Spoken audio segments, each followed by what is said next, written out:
ကျွန်တော်တို့မြခနောက်တောင်တော်ကနေပြီးတော့စိန်ခနောက်တောင်တော်ခီးဆက်တော်မှာဖြစ်ပါတယ်ဗျဟုတ်နော်ကျွန်တော်ရှေ့က MSX လေးကိုထုံးစံတိုင်းမောင်းမယ်နောက်ကနေပြီးတော့ Super Cat လေးနဲ့ဗီဒီယိုလိုက်ရိုက်မှာဖြစ်ပါတယ်ဗျာကျွန်တော်တို့ခီးဆက်ပါပြီ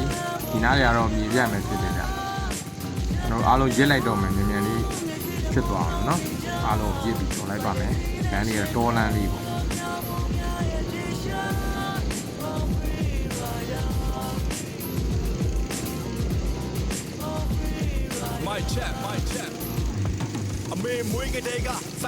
ဒီနားလေးမှာက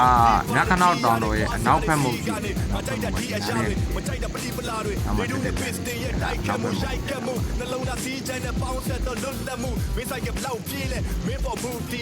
ဒီနားလေးကမြေပြန့်မယ်ရှိသေးတယ်80မောင်းသွားတယ်လို့ရှိရင်ဒေသန်းလေးတွေတွေ့ပါမယ်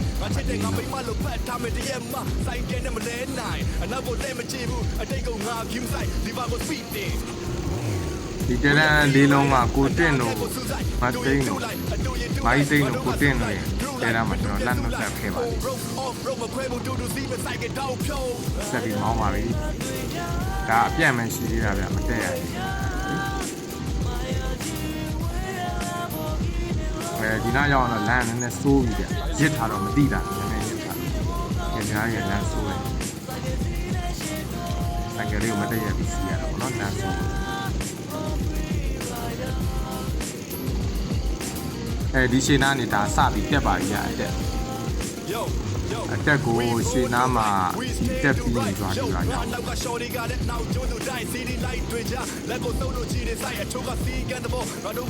ကျွန်တော်တို့မန္တလေးကဗမစိုးလူမှုကူညီရေးတင်းကြီးထောင်ခဲ့တဲ့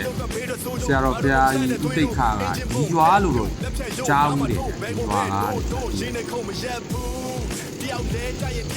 တော်တို့ဒီရွာကိုကြော်ပြီးရတယ်ကျွန်တော်တို့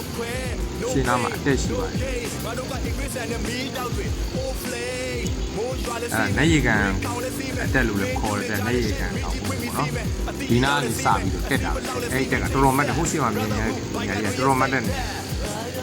မိုးရင်းဆိုရင်ကျွန်တော်တို့ဒီနားမှာဘလို့မှတက်မရတော့လို့စိုက်ကယ်ထားခဲ့ပြီးတော့ခြေကျင်တက်ပူးပါတယ်ဒီနားတွေကရင်းကြီးတွေဖြစ်နေဘလို့မှစိုက်ကယ်မရက်နိုင်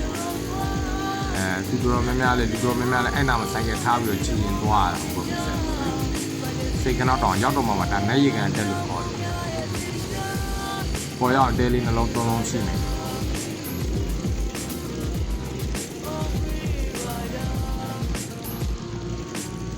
ရှင်းနာမှာနွားတင်းကုတ်လေးရှိရယ်နွားတင်းကုတ်လေးကြော်ရင်ဆင်းဖြစ်သွားတယ်စိတ်ကနောက်တောင်ကြီးကိုလှမ်းပြီးတော့မြင်ရပါပြီ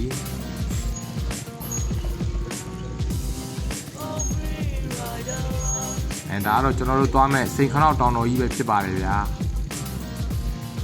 ကဲဆင်းလေးစပြီးတော့ဆင်းသွားတယ်အတက်တွေပြီးသွားတယ်စပြီးတော့ဆင်းသွားပါပြီစိတ်ခနောက်ကိုရောက်ပါတော့မယ်ဒါစိတ်ခနောက်ကြောင်းပါပဲဗျာစိတ်ခနောက်ကြောင်းတော့အခုပွင့်ပြီးတော့ဆိုင်းဘုတ်အဝင်ဆိုင်းဘုတ်ပါပဲဖြစ်ပါတယ်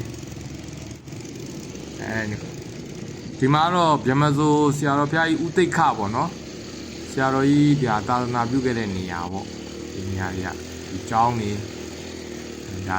စွန်းစားဆောင်ပေါ့နော်ဟိုအပေါ်ကကျောင်းကလည်းအဲ့ဒါဆရာတော်ဘုရားကြီးဟိုးတော့ကျင်းငယ်ဦးတွေကြားတယ်ဗျရောက်ပါပြီဗျာစိတ်ကောင်းတောင်တော့